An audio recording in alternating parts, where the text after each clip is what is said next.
This is the house of God, the very gate of heaven. And down beneath, there was a temporary sign that says closed during July and August.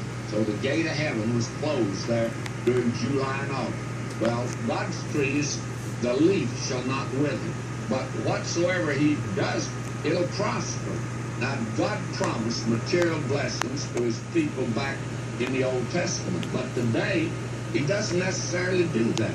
John Trapp put it like this: outward prosperity, if it follows close walking with God, is sweet as the cipher when it follows a figure, adds to the number, though it be nothing by itself.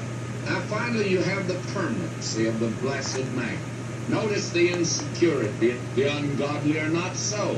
What? They're like the chaff which the wind driveth away. And then notice here, two ways. Therefore the ungodly shall not stand in the judgment, nor sinners in the congregation of the righteous. Two men, two ways, two destinies, and one's a dead-end street and leads to death. The other leads to life.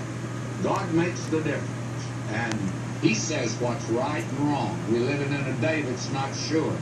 God is sure. God divided light from darkness, the waters above from the waters below. And what are we told? For the Lord knoweth the way of the righteous, but the way of the ungodly shall perish. And perish simply means he's lost. What a word of finality, if you please. The expectation of the wicked shall perish. Proverbs 10:28. He says, enter ye in at the strait gate. For wide is the gate, broad is the way that leadeth to destruction.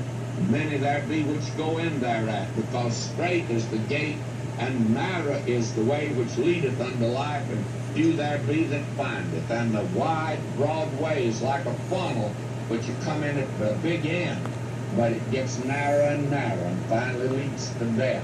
But the narrow way, you come in by Christ, who is the way, the truth, and the life, and it just keeps leading out. You come in the other end of the funnel, and it just gets broader and broader. And came that we might have life, might have it more abundantly. Now, friends, I consider it very much worthwhile to spend this time with these first two Psalms, as they're more or less of an introduction. And as I have already indicated, there is a very close connection in these Psalms. They are not really totally unrelated, and they're arranged in a very definite order. And I think that's one of the more noticeable features about the book. There is this systematic arrangement, and they were not just put together in a haphazard way.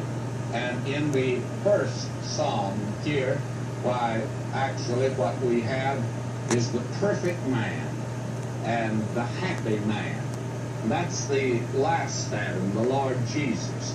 I consider it a messianic psalm, though it's not quoted as such in the New Testament. But now when we come to Psalm 2, we do find the psalm that is truly the first messianic psalm, and it is so quoted in the New Testament. There are about 7 definite quotations in the New Testament from this psalm here. You find it in Acts 4 and Acts 13, Hebrews 1, references to it in Revelation 2 and 12 and 19. About 7 different, very definite references in the New Testament to this psalm, so we can call it truly a messianic psalm. And it's one of 16 psalms that are truly messianic. But as we've already indicated before, we believe actually that all the Psalms speak of him. This book of Psalms is truly a hymn book, and it's really all about him. And so in Psalm 1, the perfect man, the happy man. But in Psalm 2, we have the rebellious man. We see mankind in rebellion against God. What a picture